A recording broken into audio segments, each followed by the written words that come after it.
Good morning. Up here. So this is a joint authored talk. I thank my co-author Adrian Monks. And our first and biggest thanks go to the Ornithological Society, who shared with us their nationally comprehensive citizen-collected data from 2 atlases.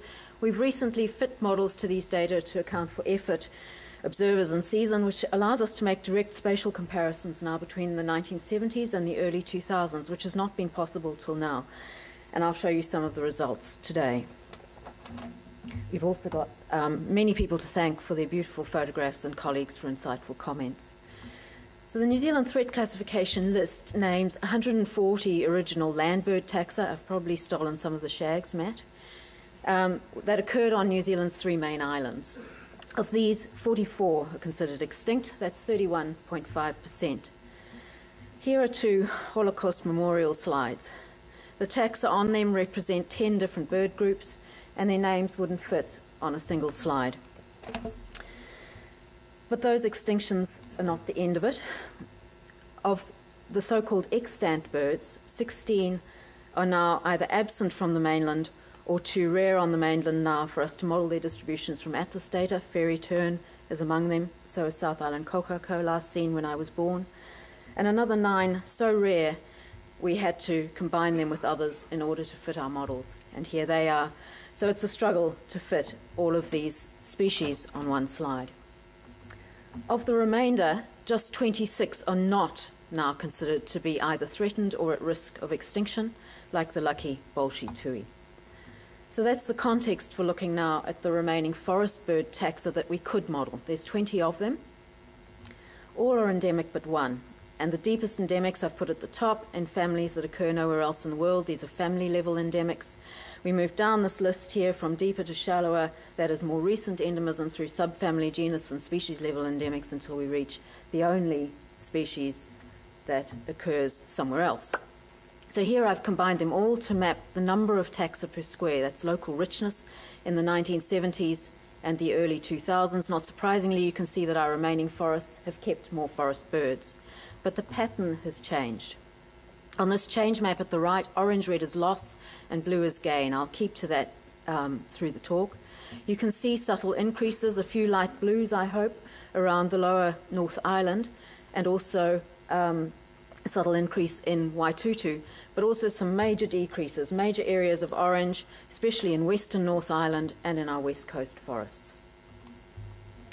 Here I've plotted numbers of taxa, and you can see how they changed across a modern-day forest gradient. So more forested on the right, and although there was a small increase in the number of forest birds per square in the most deforested parts of lowland North Island, on both islands the most profound declines, those orange arrows, were in places that have remained most forested. Messages that retaining forest has not been enough to keep forest birds. And the forest birds that were lost were not just any birds, they were predominantly the deep endemics, the distinctive ones, the ones that had retreated most completely to remaining forests by the 1970s, and that were already relatively rare then. I'll try to illustrate 2 of those points. First, this slide again shows change in the number of bird taxa per square, but it's counting only those family-level endemics, and you can see a much clearer and more dramatic loss than across all forest birds, and you can see that it's much, much clearer that it's in our forests that the greatest loss occurred, there on the right. So this slide shows what all 20 bird taxa are doing, or were doing at that time. It looks horrible, but it's pretty simple. Rarer birds sit towards the right of the horizontal axis. Birds that decreased are low down, they're below the line, and birds that increased are high. So the birds at the upper left are those that we can be least concerned about. They include grey warbler, fantail, North Island tui. But birds at the lower right were already rare in the 1970s and became rarer between atlases. And what happened there was this widening of the gaps, this pulling apart of the robust and the vulnerable. The doing well and the doing poorly are becoming more separated, like those who do and don't own houses in Auckland. So this is how the simplification of forest bird diversity is primarily occurring in New Zealand forests. Relentless, ongoing extirpation of endemic species populations in forests on the mainland. So a little time, just 3 examples. Kaka, a mobile bird much less likely to occur in all forests in Atlas 2. And this is simple, it's just down to stoats, stoats, and stoats. Here's Rifleman, major widespread decline across both islands, shrinking back to refugia, one of only 2 remaining New Zealand wrens, and this is down to rats, rats, and rats, most likely. And the most dramatic decline of all, blue duck. It's a duck so different that nobody knows where to place it on a global phylogeny.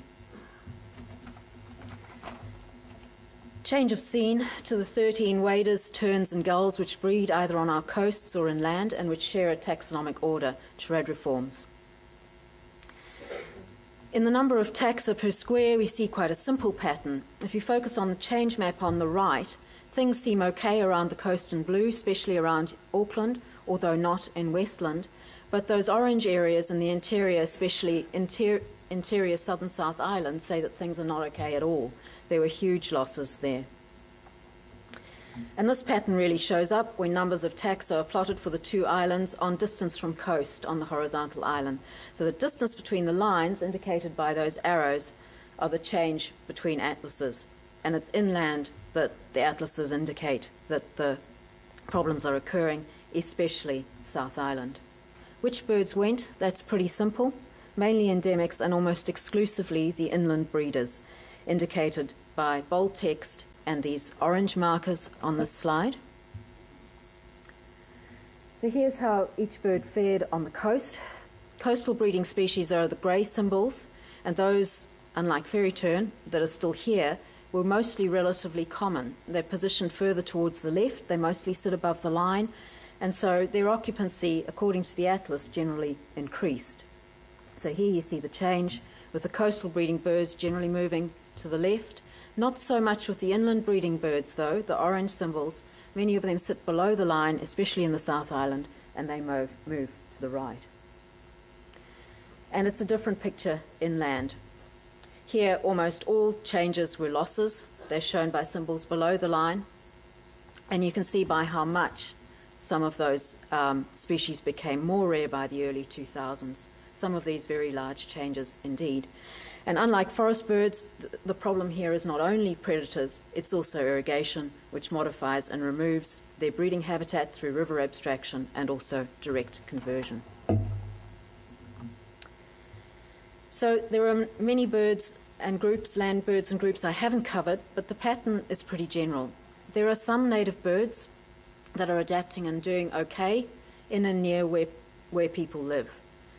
But these are not our deep endemic birds. These remain in steep decline, and as Bill said, when lost to New Zealand, they're lost to the world. So our land bird fauna is becoming simpler. It's consisting more and more of only a few luckiest shallow endemic taxa. Those deep endemics are still going. This avian biodiversity loss is primarily occurring far from the populous human communities who can do community conservation. Endemic wading birds, terns and gulls are vanishing from riverbeds and outwash plains in the inland South Island basins, not near cities. And it's in remaining forests and alpine areas on public conservation land where scales are vast, terrain rugged, that the landscape scale predator control that still evades us is most required. It seems obvious that this will not happen without a transformed scale of both research and operational conservation. Thank you.